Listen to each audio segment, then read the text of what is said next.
Kull avukat għandu jitħalla jaqdi dmirijiet professjonali tiegħu fil-libertà mingħajr teddid jew intimidazzjoni. Jekk dan il-bener ma jitneħħiex se jkun qed jiġi kkunsidrat li jittieħdu l-passi meħtieġa. Din kienet ir-reazzjoni tal-Kamra tal-Avukati jum wara li l-kumpanija ta' Christian Borch No Deposit Cars weħlet bener mal-faċċata tax-showroom tal-karozzi b'wiċċ l-avukat Jason Azzopardi jissimbolizza s-saċerdot bil-kliem Happy Easter.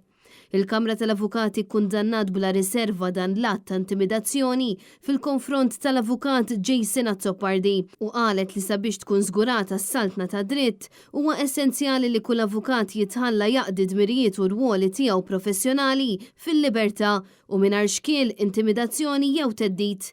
Il-Kamra tal-Avukati tenniet li huwa id-dover tal-avukat li jassisti bl-aħjar mod possibbli lill klijenti tiegħu mingħajr m'għandu jkun soġġettat għall-attakki fuq il-persuna tiegħu.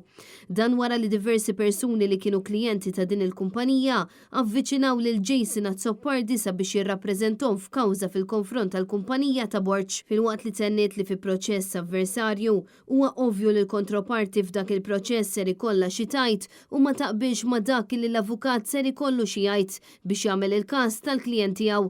Għaldaqstant il-Kamra saħqet li hija kwistjoni ta' maturità illi dan ma jwassalx għal xi intimidazzjoni jew li jiġi ridikolat pubblikament tal-li l-avukat qiegħed jagħmel xogħlu. Fl-istqarrija pubblikata mill-Kamra tal-Avukati hija appellat li dan il-poster jitneħħa b'mod immedjat u tikkunsidra li tieħu l-passi neċessarji jekk dan ma jseħħx. Fl-aħħar jiem dan l-aġir għajjem rabja kbira fuq il-medja soċjali u ġab kundanna assoluta. Aktar u aktar minħabba l-fatt li din il-kumpanija ta' Christian Borch bħalissa qed taffaċċja proċeduri legali fil-qorti. L-avukat Jason Azzopardi fil-fatt qed jirrappreżenta lil grupp ta' 26 klijent ta' din il-kumpanija illi qed jitolbu lil qorti sabiex tirrevoka kuntratti ta' xiri bin-nifs. Bil-klijenti jissostnu li sfaw vittmi ta' frodi u konfoffa kriminali fost reati oħrajn. Intant il-Partit Nazzjonalista fi stqarrija kundanna dan l-att ta' intimidazzjoni.